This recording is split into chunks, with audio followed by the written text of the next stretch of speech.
नमस्कार मित्रांनो, मी कमलेश नवाळे तुमचं सर्वांचं स्वागत करतोय. मित्रांनो, पंढरपूरची वारी ही सर्वज्ञात आहे. वारीची भव्यता, वारीमधील वारकऱ्यांचे ईश्वराप्रती असलेलं निस्सीम प्रेम, या चराचरात ईश्वर साचलेला आहे, चराचरात ईश्वर व्यापलेला आहे, ही वारीची संकल्पना. या वारीमध्ये जातीभाव, भेदभाव याला काहीच थारा नसतो. कोणी गरीब नसतो, कोणी श्रीमंत नसतो. गरीब असो वा श्रीमंत असो, अगदी भक्तिभावाने या वारीमध्ये सामील झालेला असतो. मित्रांनो, वारी ही एक ईश्वराची अनुभूती देणारी एक दिंडी आहे असं मानलं जातं.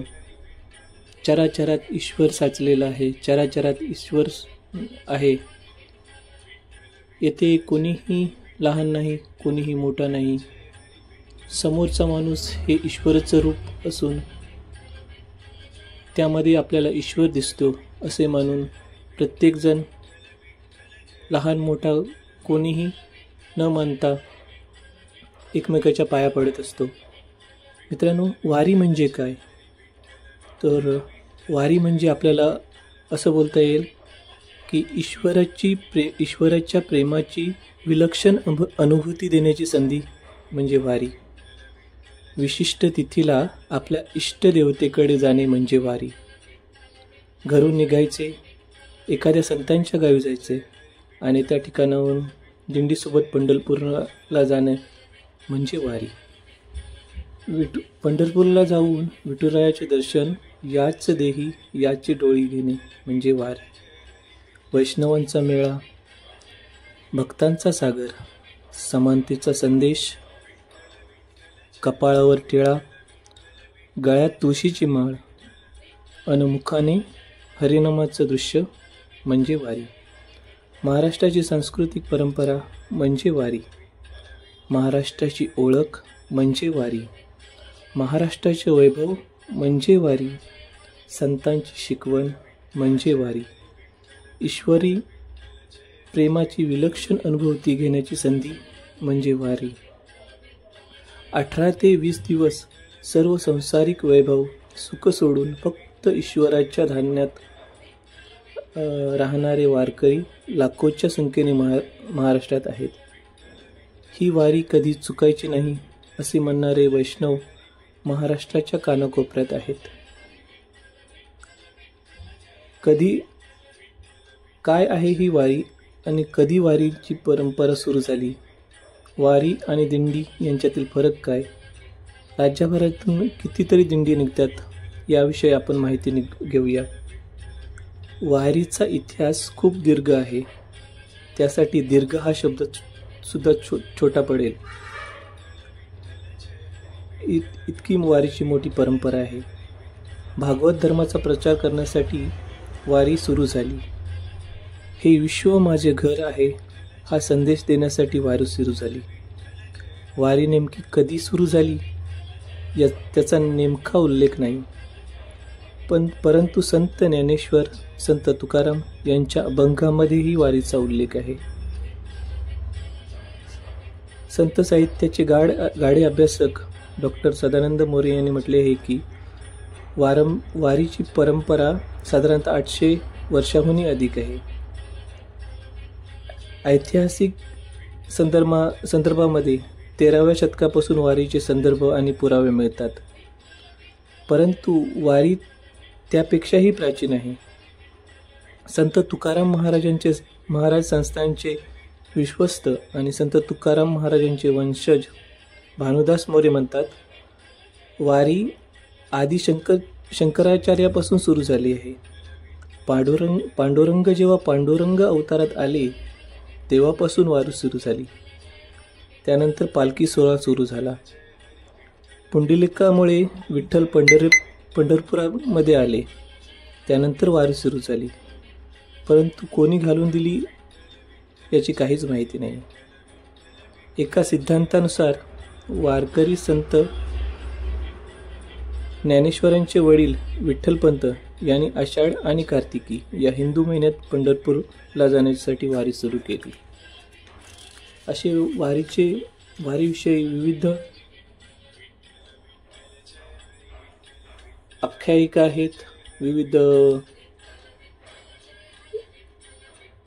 माहिती आहे. आता विठ्ठल पंढरपुरात आले कसे?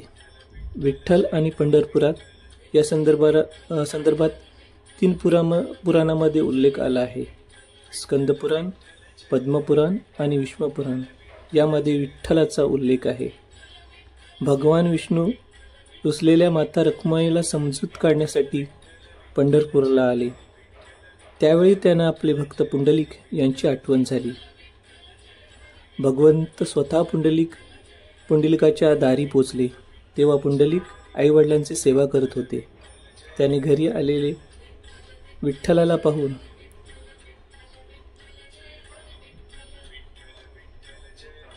आपला दारी परब्रह्म आलेला आहे हे पाहिले. तेव्हा पुंडलिकाने त्यांच्याकडे एक वीट फेकली आणि देवाला म्हटलं, या विटेवर उभा राहा, माझी आईवडिलांची सेवा झाली, मी तुझे दर्शन घेतो. भगवान विष्णू त्या विटेवर उभे राहिले. त्यानंतर आईवडिलांची सेवा झाल्यावर पुंडलिक भगवंताकडे आले. त्यांनी भगवंताची क्षमा मागितली, परंतु भगवंत आपल्या भक्तावर प्रसन्न झाले होते. त्यांनी पुंडलिक यांना हवे ते मागण्यास सांगितले. भक्त पुंडलिक यांनी भगवंताचे त्याच विटेवर त्या ठिकाणी राहावे अशी विनंती केली. मग भगवंत विटेवर पांडुरंग बनून विठ्ठल बनून उभे राहिले.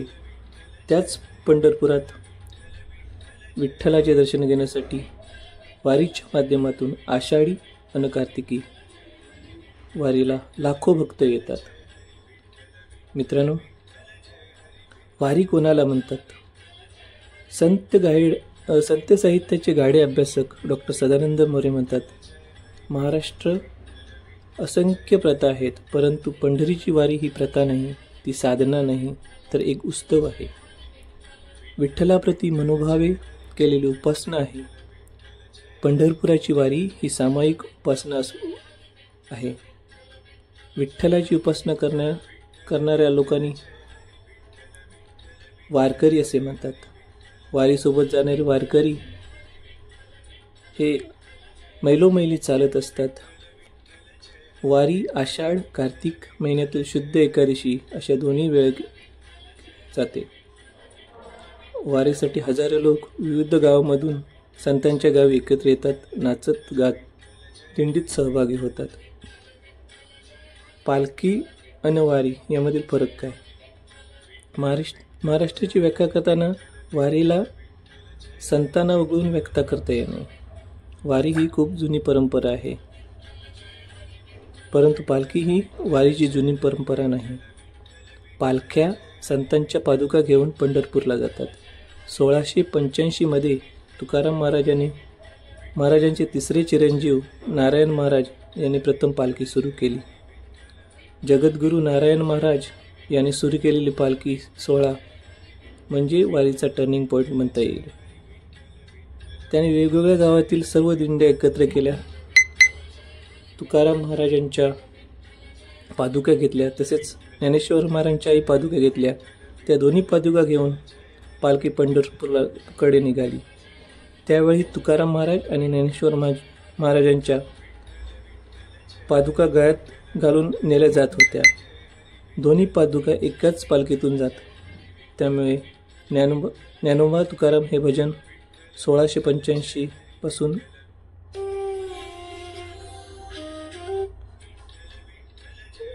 सुरू झाले होते. 1932 मध्ये हे पालखी सोहळे विभक्त झाले. संत ज्ञानेश्वर महाराज आणि संत तुकाराम महाराज या दोन्ही पादुका वेगवेगळ्या पालखीतून वेगवेगळ्या मार्गाने जातात. आषाढी वारीला महाराष्ट्राच्या कानाकोपऱ्यातून अनेक भक्त येत असतात. अशा प्रकारे मित्रांनो, ही वारीच्या बद्दल थोडक्यात मी सांगण्याचा प्रयत्न केला आहे. वारी म्हणजे काय? तर वारी म्हणजे ईश्वराप्रती असलेली निखळ सात्विक अशी भक्ती होय. भक्त आणि भगवंतामधील दुवा म्हणून वारी असे आपल्याला पाहता येईल. वारीच्या माध्यमातून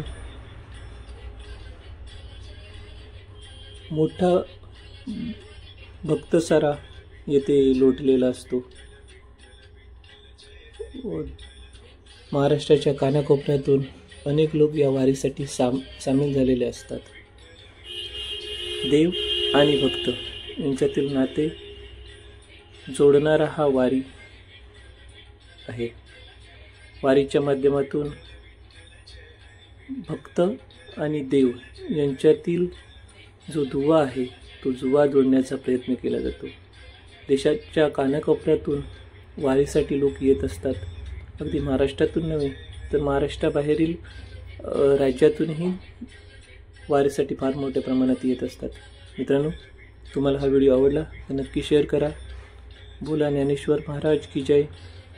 जय जय हरी विठ्ठल. पांडुरंगाच्या नामाचा विजय असो. मित्रांनो, हा व्हिडिओ तुम्हाला आवडला तर नक्की शेअर करा, लाईक करा, सबस्क्राईब करा.